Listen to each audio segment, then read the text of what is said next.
spin-off atau bisa dikatakan sebuah prequel dari film Army of the Dead. Dan di film yang bertajuk Army of Thieves yang memang mengambil cerita dari seorang Sebastian alias Dieter, si peretas brankas yang di film Army of the Dead. Dan mungkin banyak juga yang menyukai karakternya sebagai seorang laki-laki yang suka berteriak melengking ini. Untuk sebuah spin-off yang memperkenalkan lebih dalam mengenai siapa Dieter ini sudah cukup terpecahkan di balik karakternya yang cukup disukai banyak orang di film Army of the Dead. Sebagian besar cerita Army of Thieves ini mengisahkan Dieter alias Sebastian yang meretas brankas dan bergabung dengan tim pencuri yang merencanakan mencuri uang dari brankas bank. Yang sangat gua sukai dalam film ini adalah sebuah gambar yang memberikan rekayasa ketika kunci brankas itu bergerak dan mulai terpecahkan oleh si Sebastian. Itu serius, keren banget. Film ini bukan seperti film pencurian yang banyak tembak-tembakan atau banyak adegan aksi. Enggak, film ini nggak kayak gitu.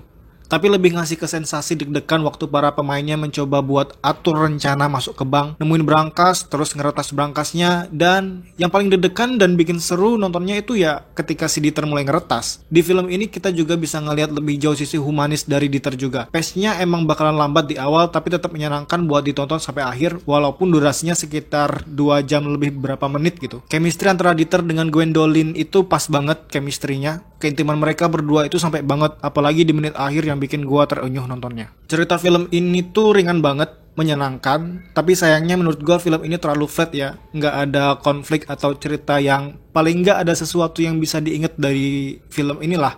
Entah itu sisi uniknya atau identitas lain yang bikin kita keinget kalau denger judul Army of Thieves. Gua suka banget ketika menghilangkan dua karakter yang tidak begitu hidup atau bahkan nggak terlalu penting dan menyisakan hanya tersisa 3 karakter doang, dan ketiganya ini malah memiliki chemistry yang sangat baik. Dan mereka emang beneran klop. Walaupun dengan durasi 2 jam lebih ini, gue sebagai penonton gak berasa bosan atau ngeliat tinggal berapa menit lagi filmnya berjalan, karena emang menyenangkan buat ditonton filmnya. Meskipun plotnya berasa klise dan mudah banget buat ditebak, terus flat juga ya.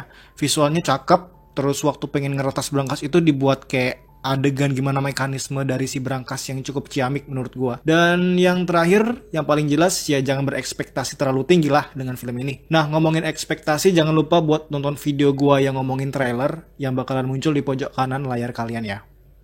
Sekian video gua, terima kasih yang sudah menonton video ini. Mohon maaf apabila ada salah kata. Sampai jumpa di lain video, terima kasih dan jangan lupa bertobat.